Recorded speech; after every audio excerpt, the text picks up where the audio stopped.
you settled it a little bit on the Hormuz piece with what Trump was talking about this morning, last night. Again, it's in response to this, I believe, is an Apache helicopter that was shot down.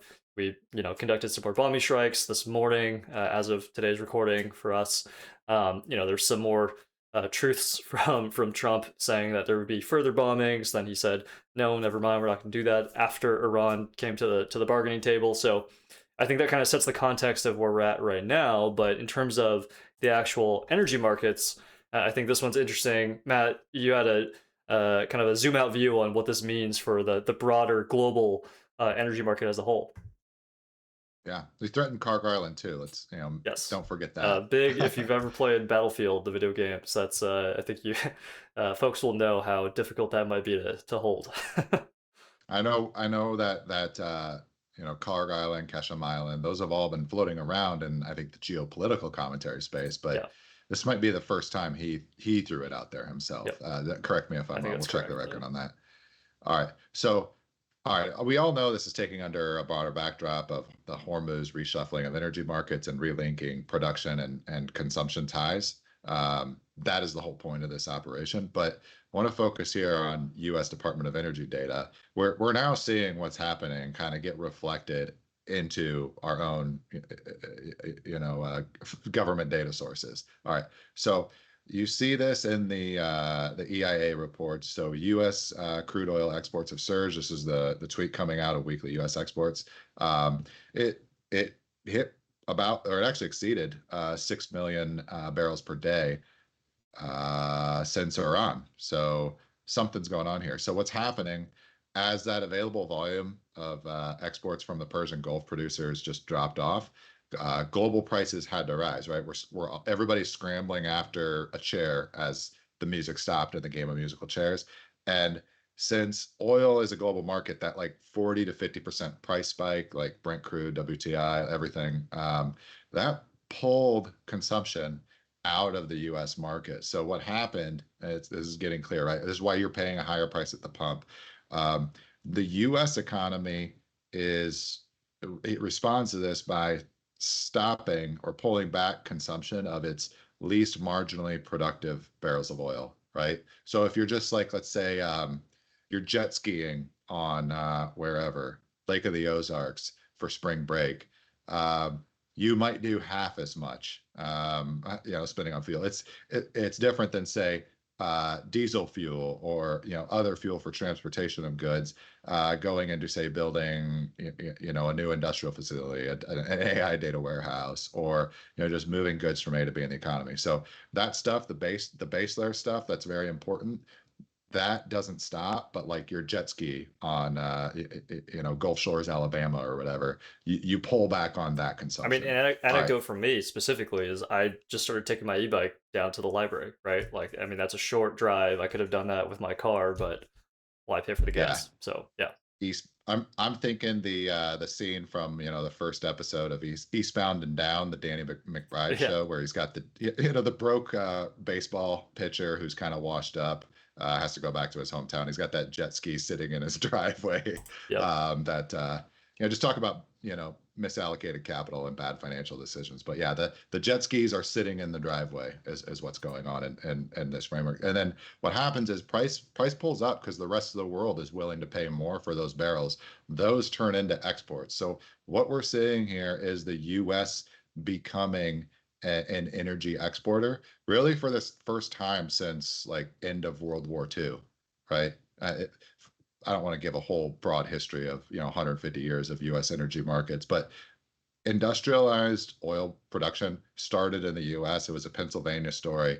Texas came next as we discovered those fields, and then as we kind of drilled out of all of our like easiest, conventional oil fields, the rest of the world caught up to us as our own production declined. And then the back half of the 20th century looked like this story where U.S. is a net consumer of energy commodities.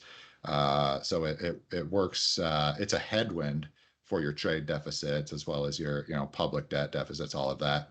This flip and the U.S. it starts. You can see it at 2015, like the shale revolution, all of that. But then it's also, we'll get into it, LNG. This story where the US is now becoming a net energy exporter is huge in the grand scheme of things.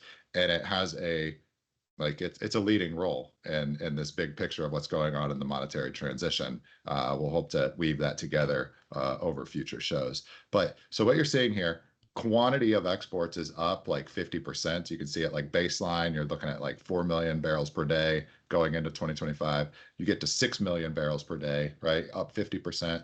And then price is also up. You know, he started at a level of like $70, then it reaches 110, 115. I don't know if we actually hit 120, but you're talking like $40 on top of where price was before. So you're getting a double whammy. You're getting like from the dollar flows into the United States, right? So you're going to pay for this oil in dollars. Yep. We grew quantity up like up 50%. We grew price by 50%. So you're looking at like a doubling at least of dollar cash flows coming into the United States just based on what happened in Hormuz, right? And that's part of what we're talking about with money markets, right? Same thing where we talked about the T-bill on Memorial Day, the 4-week coming in 80 bips as New York was closed. That's showing a lack of demand for growth or for borrowing and expansion of credit and money supply in the rest of the world. That's reflecting in dollars coming into the United States. Like all of this is a core contributor of this shift away from a prior world and a offshore dollar standard, a liability dollar, where dollar had to go outside. It had to go from onshore to off. Now this is part of the trend where those dollars, especially from energy markets, they're coming onshore Going as straight well. back to But us. then, Yeah. but then also to your Western Hemisphere, new players in your orbit, like say Venezuela, right? So it's going to reap the same, tailwind benefit that the, Southeast United States or our other oil producing regions in the United States will benefit from this kind of underlying transition. All right. So high commodity prices, like they are their own cure in the short term, they eventually burn themselves out by slowing global growth, just because households, businesses under higher oil prices, their own marginal economics, like they'll pull back on the build out of you know new industrial facilities, all of that. They'll stop using their jet skis too. Um, I, the, the jet ski is an American thing. I'm pretty sure that's American culture. Um, but they have some equivalent, right? Oh, gasoline in the EU is like what, like the It's equivalent of like 10, 15 way dollars more a gallon expensive. Yeah. anyway, because of taxes. Yeah. All right. But this primary trend remains in place. So even as that natural impulse, this CPI inflation spikes in March, April, and now it looks like it's coming down. Like we're on the decelerating end of the United States. This whole transition of the U.S. turning into a net energy exporter, this has legs. So it's the part of the bigger primary foundation that we're riding upon, in my opinion. And you see it in the stories, like the headlines, where the old kind of ties, the institutional structures, NGOs, et cetera, like UAE leaving OPEC, right?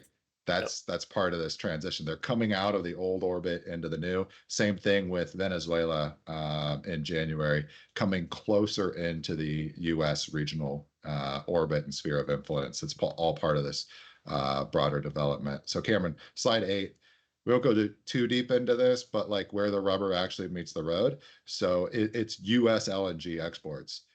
So on the left chart, you've got all of the different, product lines: crude oil, natural gas liquids, petroleum products, and their contributions. Like above line is imports, below the line is exports, then the yellow is the net.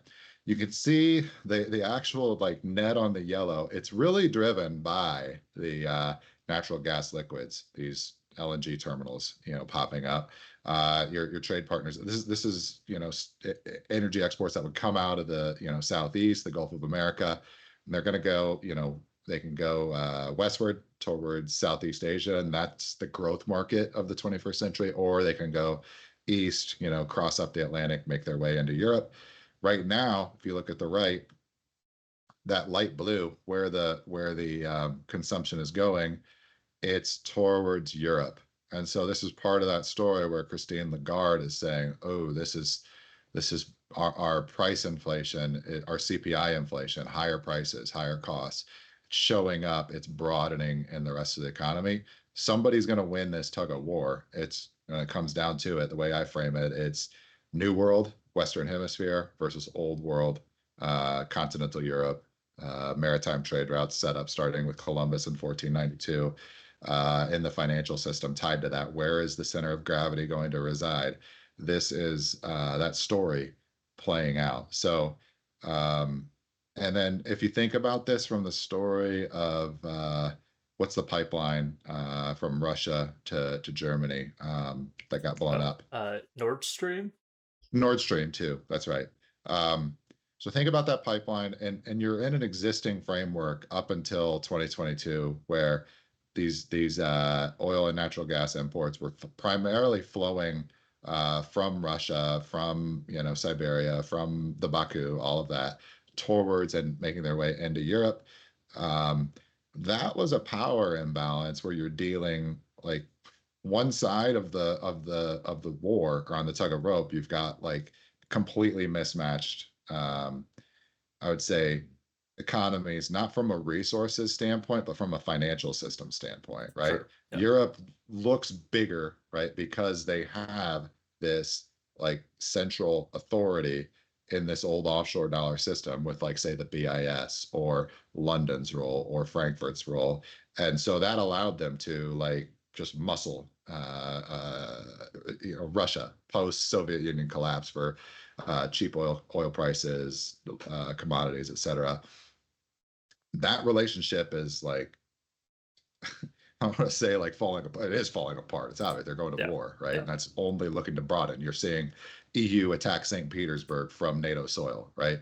Um, so that whole EU Russia situation where Big Brother could just beat up on his little brother for commodity access, which is the base layer collateral of an economy, that doesn't exist with the US and EU. Like it's if we could get like beaten up by continental Europe, when I'm talking about the American colonies, it's like, all right, you kind of beat up on us throughout, the 1800s as we were still small, getting off the ground. But at some point, we crossed the line. It's like you just can't beat up little brother anymore. We're probably 100 years at least past that point. So the power structures that allowed the old continental order to kind of influence or wrestle against its little brother, those things, the financial kind of system, the framework, that's all in transition now too, and that'll be our next story. I just want to go through the notes here. Yeah, so I just want to call out that dynamic between like continental Europe and Russia and this war or this collision they've been at, like going back at least since like Catherine the Great, probably before. We're talking hundreds of years. You don't have that same big brother little brother effect here when you're dependent on the US, and I think that is only like it's obvious, but I still think we're only just starting to accept that fact when I'm talking about like broader markets and consensus more Yeah. broadly. Western media, all the above. All right. So the last thing, I just had two headlines here. I want to juxtapose because I think it reveals, one side versus the other. Look how these two sides are describing the export traffic that is, still moving through the Strait of Hormuz. So on the left, you've got this outlet called The National. I don't know much about them. Probably more legacy Western media aligned. I should be able to tell you more on that. But I want to focus here. The headline highlighting that the insurance costs before and after Epic Fury on Feb 28th are now 4,000 times higher, right? So this is what this is saying is your Lloyd's of London, maritime shipping, all of that. They're elevating the cost to insure, a vessel moving from Persian Gulf to getting oil to market rest of world. Versus you juxtapose that with Trump on the right, these statements he made yesterday, and I'd say the media kind of lost their mind over this. One element of it, specifically being that he stole 100 million barrels of oil out from underneath the IRGC's nose. It seemed like they took a particular problem with that. But anyway, Trump said yesterday, President Trump in his statements yesterday made a claim that we've extracted more than 100 million barrels of oil of tankers transiting the Strait of Hormuz, turning transponders off, safely, making that passage and getting that oil into broader markets. And that's 200 ships. So that's 200 round trips in, I don't know what time period or when this started. But my point is, all right, that is not anywhere close to the total, capacity that's been moved offline since Epic Fury began. But that's a meaningful amount of traffic to be making it through. And to do so safely kind of just flies in the face of what you're seeing with the headline on the left that, oh, this is too risky. You can't insure it. So one of these sides of the trade has to be wrong. Either it's too risky or it's not. Um, Either the traffic will continue to have to, crawl to a fraction of its former levels, or these insurance premiums need to come down. And we're going to break one way or the other. I think is how this is ultimately going to have to go. This tug of war, it's too important, right? If CPI inflation is rolling over in the U.S., it's reflecting, slowdown in real world growth. What the world needs is cheaper oil, and in that case, or lower cost energy. And the pull from the rest of the world, that financial incentive, is ultimately, in my opinion, what's going to win out here. So it's still a tug of war. One side hasn't taken the rope and pulled their opponent off the position and won, but this has to settle out one way or the other. So those two headlines, it's revealing like they're describing two totally different realities, is how I saw it. Sure.